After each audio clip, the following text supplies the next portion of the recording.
Hey folks, this is Bill from Little White Dory, and I'm proving it right now. So here we are in front of our house with, you can see the house in the background, and we have our little setup for selling tomato plants. Kind of an interesting little location. Don't have a lot of signage out on the road, haven't had to so far. We've got, let's see, 1, 2, 3, 4, 5, 6, 7, 8, 9. The large tomato plant sale sign. 10, 11, 12, 13, 14, 15, 16 different varieties out here now.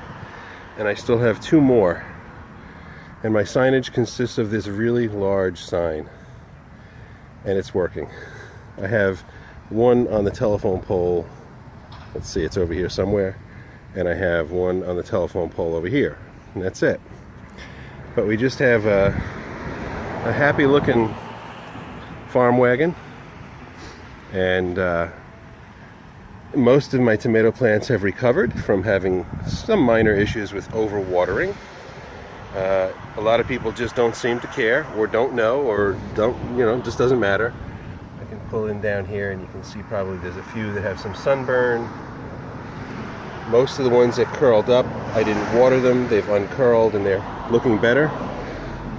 Actually, as I say that, I see this one right here. I think I just took this one out of I call it my infirmary. I had it so that it would be in an area where it wouldn't get rained on yesterday or the day before. And, I'm just doing my best to pick off some of the worst. Just no need to have the really bad stuff hanging on here. That just fell off my fingers. But let's see, these are the Abe Lincolns. These are some of the first ones. They were probably hit the hardest, but as you can see, the top of this plant is doing just fine. The leaves look healthy. They're not curled. Down here, you can see there was history. I tell the people that there's like a timeline here, and that you can see, when it was that there was not such great weather. Pull this one off. I want to pull this one off, but I don't want to have too many pulled off. But, for the most part, some of them are starting to bud already. Flower, I should say. Some of them, like this one here, is a Cherokee purple. Looks kind of good. The leaves have bounced back quite a bit. Kind of happy about it. Got some that are getting knocked over in the wind. And of course that just starts to tangle them, makes them trickier to untangle.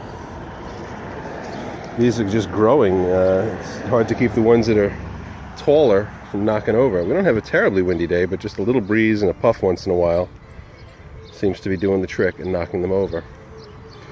Alright folks, we're just sitting here listening to some classical music. We have our Brad's Atomics, a little anemic looking, but they're coming back, they're popping up. Everything's starting to look good.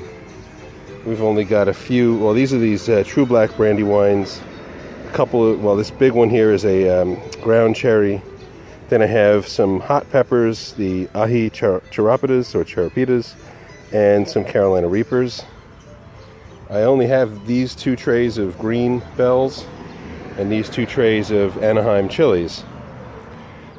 Then in here, this is where I kind of kept everything. I had it covered. I may have shown in other videos that I have a plastic cover to go over this. And, I'm looking at this right here, and it's definitely not curled anymore. They're coming back. Most of the plants in here just needed a day or 2 without water. Some of the ones in the back here didn't get full sun, but they bounced back. So I'm really psyched about that. I owe a thanks to several people who left comments. Casey, I definitely took your advice about the overwatering, and I ordered some Nature's Harvest, I think it's called. I forget exactly what it's called, but I ordered some of it off the internet. It should be here Monday or Tuesday, and I'll give that a shot.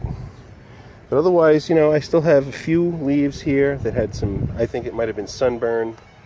I guess it's anybody's guess, but what I'm seeing here's a good example of it where the green on top has come back, and there's some spots, but in a few days it should be fine. And we still have plenty more in the back, and I'm slowly bringing them forward. I'm loading them onto this trailer, kind of stockpiling them. shuffling them back and forth. And we do get a decent amount of traffic here. It's not exactly a highway, but a local road that accesses many developments. So I think it's a good spot. I've made already well over $500 worth of sales at $2 a piece. I was going to do 1, 2, and 3, and changed my mind, said, it's just much easier to do $2 each. So I've sold about 250 to 300. I've given a bunch away. We'll see. I'm happy. I've made back most of my investment now. Maybe a little more, and it'll cover the entire cost of the lights, the racks, the heating pads, the seeds, the soil, the whole 9 yards. I figure I'm in about $800 altogether. All right, folks, you all have a good day. Hope your day is as nice and sunny as ours is here in Long Island, and I will be back with you again.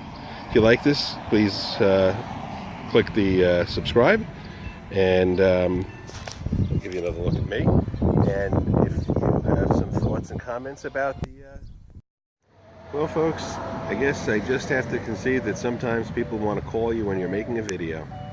So I was saying goodbye, but then the phone rang and it cut me off. So just a quick, I'll add this on at the end, that we're just sitting here. I'm now looking up at the tree, and I thought, it's interesting, I thought I heard a hawk, and it turns out to be a mockingbird making the sounds of a hawk. I thought that was pretty interesting.